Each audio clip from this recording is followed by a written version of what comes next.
Right now, the FBI is working to learn more about the man suspected of shooting 13 people, killing 5.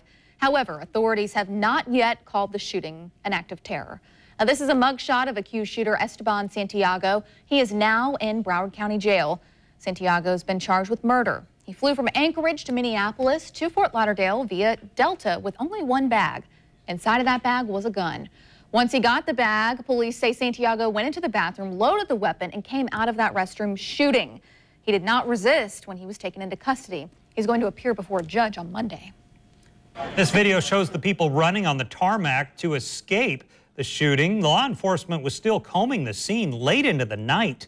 There are still many questions about Santiago, including his mental state. Officials say Santiago told them he recently heard voices, which told him to watch ISIS videos.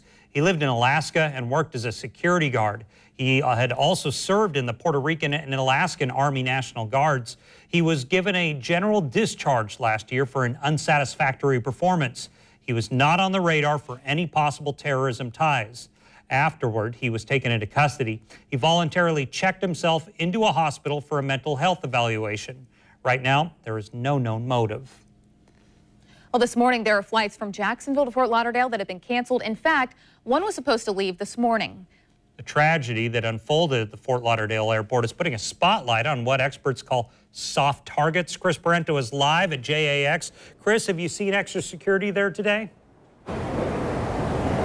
It's got a little bit more security than what you would normally see, but nothing like what we saw last night. This morning, I've seen a lot of officers with the Jacksonville Airport Police that have been making their way through the terminal and through the areas where you check in, just walking through, letting themselves be seen in this area as people check in and before they get to the security checkpoints. A lot of people that have been out here this morning, not in fear, but a little bit more aware of what's going on around them than they say they would have been had this not happened. Many people say they can't believe and they never would have thought about something like this happening in an area like baggage claim. I spoke with one gentleman this morning who said his flight was canceled, not because he was headed to Fort Lauderdale, but because one of the flight attendants that was scheduled to be on his flight is actually stuck in Fort Lauderdale right now. So he had to rebook a different flight. There was a flight from Jacksonville headed to Fort Lauderdale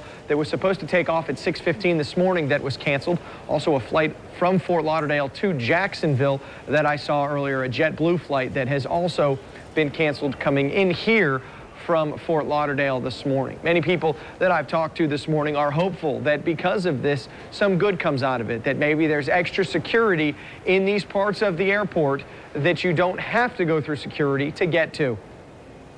They're probably more than likely will step it up a notch, but for the most part, it is pretty safe. Yeah, I had no complaints. Right now, it seems like many people treating this as almost business as usual, as much as it can be after an event like yesterday's happened. Airport officials urging people, check with your airlines, though, before you do come to the airport to make sure that your flight is on schedule, because there are some issues related to all of those planes that couldn't get into and out of Fort Lauderdale yesterday afternoon and yesterday night. Live at Jacksonville International Airport, I'm Chris Parento, Channel 4, the local station.